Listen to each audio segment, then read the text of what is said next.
The Democratic convention in Milwaukee will move from the Fiserv Arena to a smaller venue and be mostly remote, with delegates being told not to come.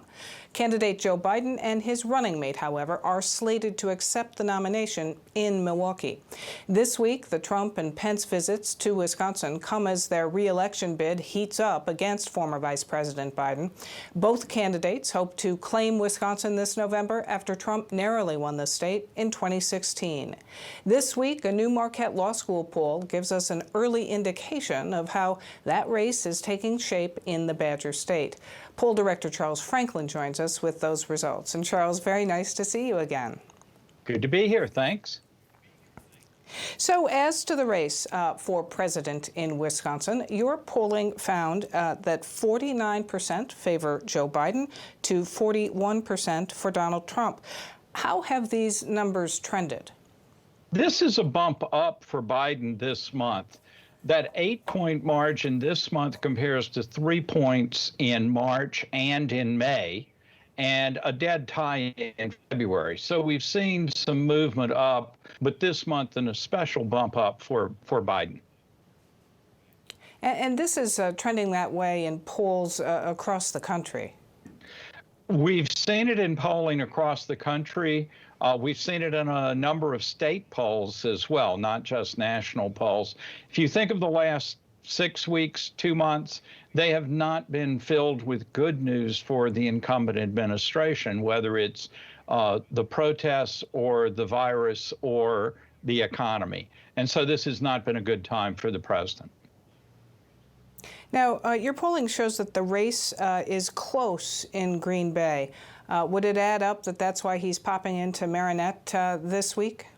Right. Well, the northern and western part of the state have been important areas for him in 2016 and in building support this time. If you look at where he's traveled in recent events in Wisconsin, most have actually been in the northern part of the state. Only a couple have been in the Milwaukee suburbs recently, though Vice President Pence came there recently. So I think that what we're seeing is a return to the area that has been strongest for him and that will be important for his reelection. You mentioned it just a bit ago, but his approval for his handling of the death of George Floyd and coronavirus is upside down right now. It's not just a little upside down on the handling of the protests. There are 3 crisis issues that are going on right now. In handling the protests, only 30% approve of the job President Trump is doing, 58% disapprove. On handling the virus, 44% approve. That's unchanged from last month. And on the economy, 50% approve. That's still his strong suit. But that 50% is down 4 points from a month ago. So across these 3 crises, you see his relative weakness and his declining strength on the economy. And with the newest issue, the protests, a kind of remarkably strong net negative, 30 approved, 58 disapproved, basically 2-to-1 negative. Well, in that regard, your polling shows on race and police shows that overall 61% of respondents approve of mass protests, while 36% disapprove. Is that a surprising number to you?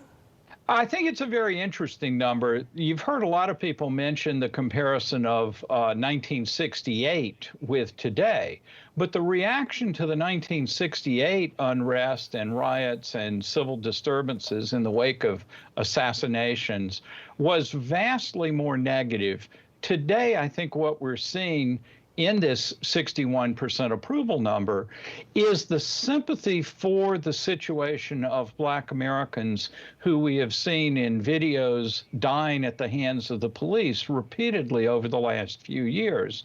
There's much bigger differences over what to do about the police, but in this broad sense of sympathy, 61% is a solid majority supporting the protests, and that's despite the sometimes violent nature of some of those protests.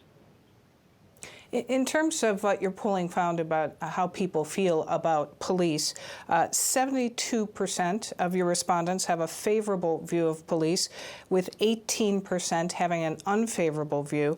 But if you disaggregate, clearly black people have a much less favorable view of police, right? That's right. And this reflects the different experience that black and white citizens, and for that matter, Hispanic citizens, have of the police. 76% of white respondents have a favorable view of the police, but that's just 39% for black respondents and 50% for Hispanics. We also asked about how do you feel when you're around the police? 86% say they feel comfortable around the police, just 11% feel uncomfortable. But among white respondents, it's 90% comfortable, just 8% uncomfortable, whereas 43% of African American respondents feel safe and 44% feel anxious. And I think when we look at items about the police, it's important to realize how different the typical experience of white Wisconsin citizens is and how that's reflected in these very different perspectives. You also had some interesting questions about what should be done around police departments, the institutions of those departments themselves. You asked if they should be restructured to include more accountability, and your polling showed that 81% of the respondents supported that. That's a very high number. It is, and it's an interesting contrast. The question says, should restructure the role and require greater accountability for police misconduct. 81% behind that, and there are very modest racial differences on that. Big support among white respondents as well as among black and Hispanic respondents. When we ask the other version of the question, do you want to defund the police? It's only 23% that think we should defund the police, and there are bigger racial differences. So, depending on how you describe what's being done, there's either very limited support for what sounds like getting rid of the police, but there's very high levels of support for making significant changes and requiring greater accountability. And that latter is possible without racial divides, whereas the stronger defund shows significant racial differences.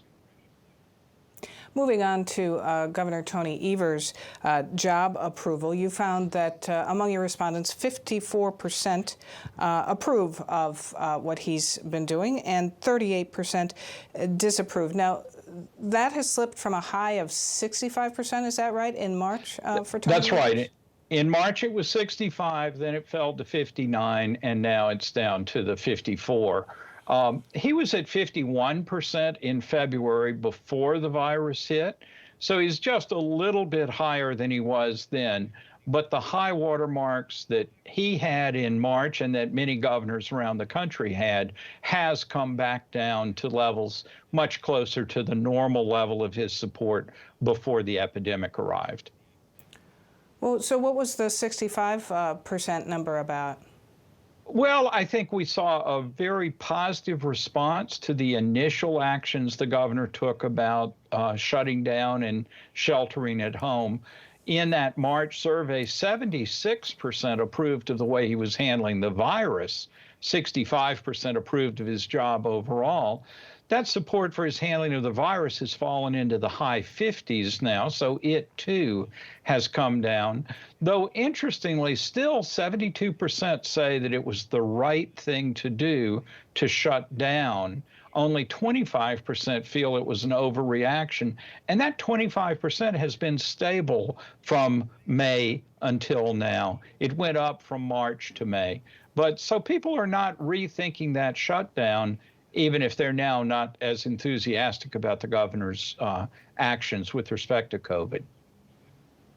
As to reopening, and specifically the reopening of schools, you found that 54% of your respondents felt comfortable with that, whereas 38% felt uncomfortable. But there are some places in terms of reopening where people said they are just not yet comfortable. What are those? There's quite a range on this. At the low end of comfort is going to a big athletic event, a football or baseball game. Only 33% are comfortable with that. 49% are comfortable eating at a restaurant. 66% comfortable with shopping, and it's in the high 80s, 83% that are comfortable going to a friend or family member's home for dinner. So you can see a lot of that is comfort on small groups with individuals that you know, and a lot of discomfort with the idea of a very large crowd in a confined space. All right, Charles, we leave it there. Boy, you know these numbers cold, and you had a lot of questions in this poll. Thank you so much, and again, nice to have you. Thank you. Take care.